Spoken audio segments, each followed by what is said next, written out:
What's up, YouTube? It's your boy Uncle Fred back in the house again with just a special video. It's gonna be real short, just letting you know kind of on we're trying to give you a little news here and little things going on. Hit that like button, hit that subscribe button. Not gonna be real long with this video. Um, there's been some breaking news in the world of the NFL today. Um, Embattled head coach of the Las Vegas Raiders, John Gruden, reportedly has resigned effective today. If you've been watching the news, you know John Gruden has been under scrutiny for the past week or so over some emails that he wrote back in 2011 when he was an analyst employed by ESPN. At the time that these emails were written, the NFL was in a labor strike with players versus the management, and some of the derogatory language was discovered in these emails.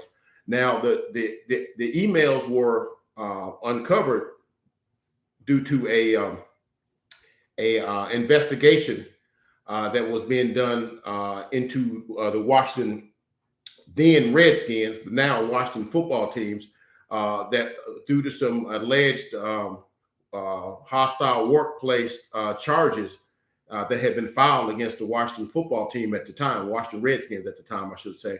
And so in the pursuit of investigating those charges, they did a search of the email server, and it was discovered a number of emails that had come from John Gruden, as I said, then the lead ESPN analyst on Monday Night Football, and in the process, contained in these emails were some derogatory language directed at NFL Players Association's spokesman, Maurice Smith, where he made some disparaging comments of his, some of his physical characteristics that were deemed to be racist in content. Well, throughout the search, it was discovered about 650,000 emails in their search, sending emails to then Washington Redskin president Bruce Allen. So, in the process of looking for hostile workplace, evidence, they discovered these emails coming from Gruden to Bruce Allen, and then not only was it directed to DeMaurice Smith, but there was also some anti-gay and misogynic comments that was made in the emails. Now, they uncovered about 650,000 of these things. And so they went through these things, I'm sure, with a fine-tooth comb, and they found all kind of things. So when these stories first came, it was just noted that he had made some comments about DeMaurice Smith. But as they dug further, they found stuff directing comments at Roger Goodell, calling him anti-gay terms and some other things in the process of those emails. So with the public pressure that had been gained, it was decided today that he would resign from the Raiders. And his resignation, according to ESPN reports, was accepted by owner Mark Davis, son of Al Davis, who's the owner of the Los Angeles Raiders. Incidentally, Bruce Allen was connected with John Gruden when he was then the head coach of the Tampa Bay Buccaneers. John Gruden was the head coach of the Oakland Raiders from 1998 through 2001. Then he became the head coach of the Tampa Bay Buccaneers. They traded for him, which I've never heard a coach being traded for draft picks. But he was traded to the Tampa Bay Buccaneers, where he turned around and won that Super Bowl against his former team. And he was coach of the Tampa Bay Buccaneers from 2002 to 2008. And Bruce Allen was the general manager of the Tampa Bay Buccaneers from 2004 to 2008. So the last 4 years of Gruden's tenure at the Tampa Bay Buccaneers, he was familiar with Bruce Allen, and I'm sure they formed a relationship, at Tampa Bay. So, and so when he left Tampa Bay, I'm speaking of Bruce Allen. Bruce Allen is the son of George Allen, who's a legendary coach in the NFL, coached the Rams from 66 to 70, and then turned around the next year and coached the Redskins, the Washington Redskins at the time. Now, it's the Washington football team now. Coached them from 71 through 1977. He died in 1990. Legendary coach. Would see him on the sidelines of many Cowboys Redskins games. So I remember Coach George Allen. I remember him. But going back to Gruden, and so when Gruden was talking to Allen, this happened in 2011, and they found emails going back and forth with him all the way until 2018. Now, Bruce Allen was the president of the Washington Redskins, to later be called the Washington football team, from 2009, which was the next year after he left Tampa Bay, to 2019. Okay, so all under the ownership of Dan Snyder. So it's possible that Bruce Allen, being the president of the Washington football team, might have been the subject of some of these things that was related to this hostile work environment, being he's the president of, of the organization. We know all of that comes under Dan Snyder, who has come under scrutiny his own self. Okay. So anyway, John Gruden had started his head coaching around 1995 when he was a grad assistant at not 1995, at University of Tennessee as a grad assistant. And then he kind of bounced around Southeast Missouri State. He got his first start as a wide receivers coach at San Francisco 49ers in 1990. Left there in 91 and coached the wide receivers at the University of Pittsburgh, the Pitt Panthers. Left there, and then in 1992, he was employed as an offensive assistant on the Green Bay Packers staff, which was then coached by Mike Holmgren. On that staff was Andy Reid and also Doug Peterson were also on that staff. Okay, and he coached there up until 1995, until Andy Reid got the job at the Philadelphia Eagles, and he went with him there as an offensive coordinator until he got his own head coaching job in 1998 for the Oakland Raiders. Okay, and he coached the Oakland Raiders from 98 to 2001, and from Tampa Bay from 2002 to 2008. And John Gruden had a coaching record of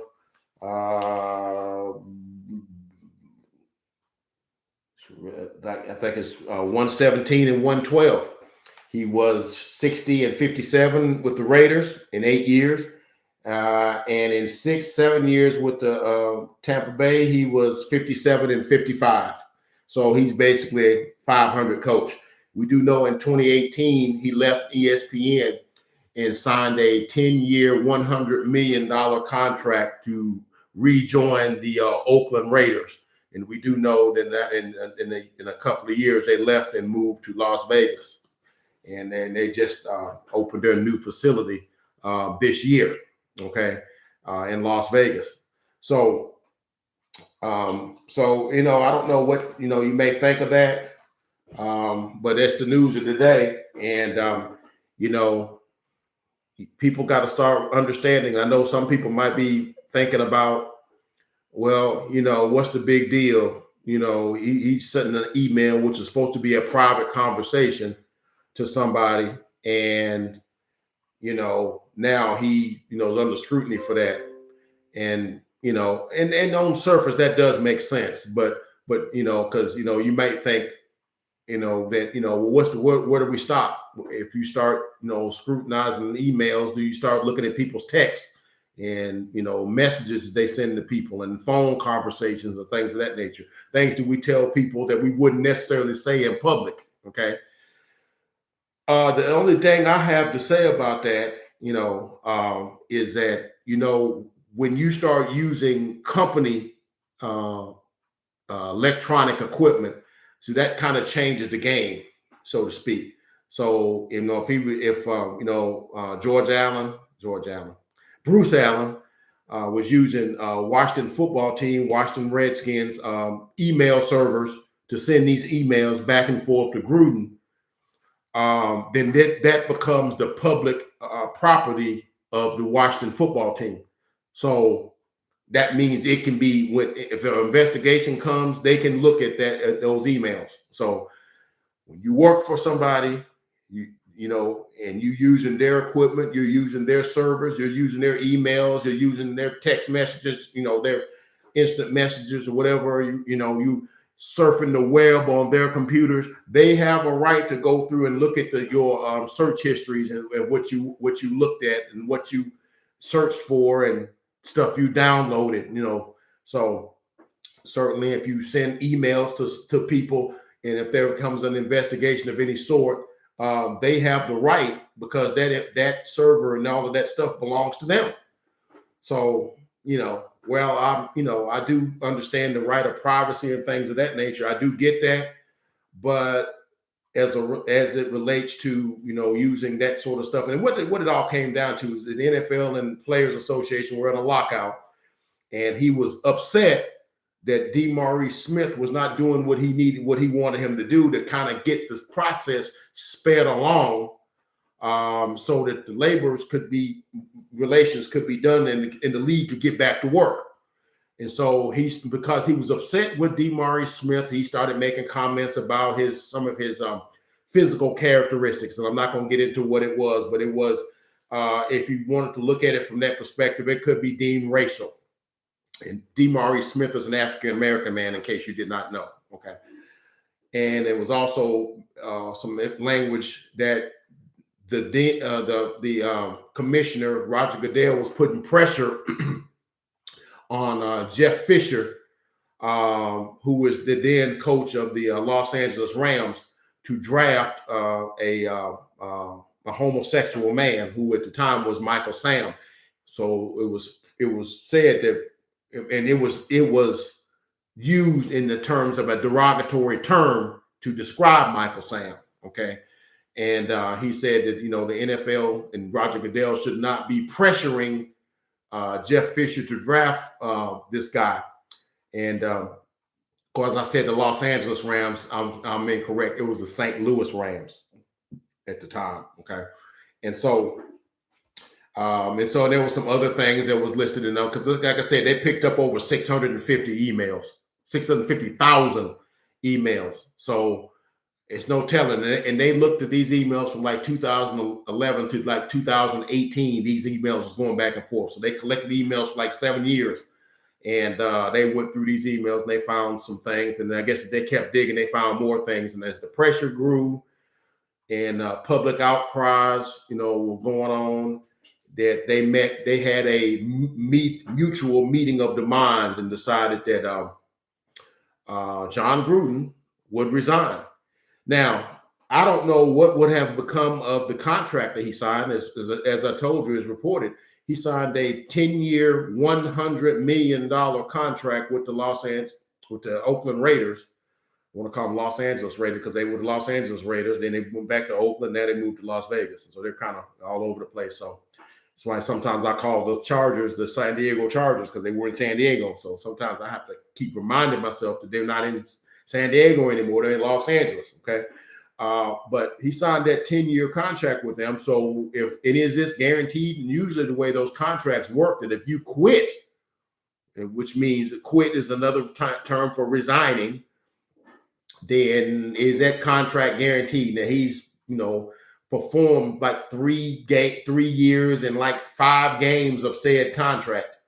So does he get like 30 million of the 100 million, 35 million of the 100 million, or is the whole contract fully guaranteed? That's the question that I would want to ask, because a lot of people was kind of resentful that he got such a long guaranteed contract like that, or contract of that magnitude. Because usually coaches don't get contracts that long because they don't want to be stuck to you that long if you become ineffective. They want to be able to move on and get a new coach, So, I don't know where that sits right now, but it is reported by ESPN reporter Susie Colbert that Rick Biscaya will be the new, who's on the staff. He's an assistant coach, will be the interim coach until a new head coach is located. So certainly that's big news for today, and I don't know how much that played into the game on Sunday, because the Raiders did put up a lackluster effort against the Bears and lost 20-9. Offense looked inept, couldn't move the football. I know the Bears defense was pretty good. That's a game I missed. But it's something to think about as to whether or not the stigma from those comments, and you understand that these players play for him, and maybe they're thinking in the back of his mind like, gee, I wonder, does coach think certain things about me? Does he have racist tendencies and stuff? Because you never know what folks think when they're in the privacy of their own home. When they're talking amongst their friends, okay, amongst people, things they say that they don't think will ever get to the public surface. Okay, so I don't know. I don't know how I feel about that as an African American man. I do feel some sort of about that, but at the same time, I'm thinking, well, gee, he thought that was private. He's entitled to have private thoughts. But the NFL is a bottom line business, and if you have proven that you are discriminatory against any segment of population, then the league, which is in the entertainment business and seeks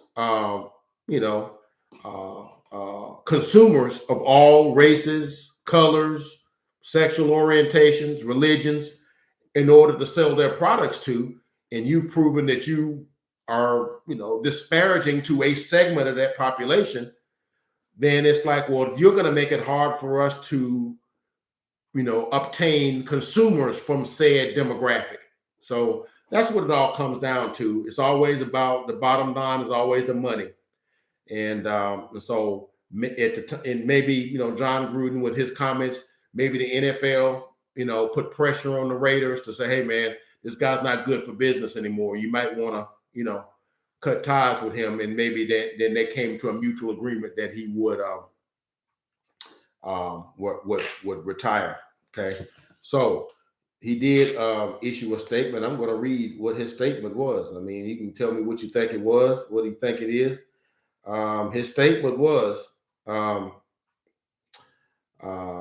am ashamed that I insulted D. Smith. Never had a racial thought when I used it. Okay, I'm embarrassed by what's out there. I certainly never meant for it to sound that bad. Okay, and then he goes on to say that he apologized for what he said, and then he loved the Raiders, and he thanked his players, his coaches, his staff, and all the people of the Raiders, and said he never meant to hurt anyone. That's a statement. I'm sure it was a prepared statement, by his publicist, and so that's what he said in his resignation. So that's the story today. John Gruden resigned out as the head coach of the Las Vegas Raiders, and so your boy Uncle Fred is I guess I'm a crack journalist now, so I try to bring you guys the news and information as I know it, and as detailed as I know it, and what I know about a situation, I try to give it to you, just like you would get from some of these other channels and some of these major sports news outlets. I try to give you a degree of that. So that's all I got for this particular video. John Gruden out as the head coach of the Raiders. Uncle Fred out.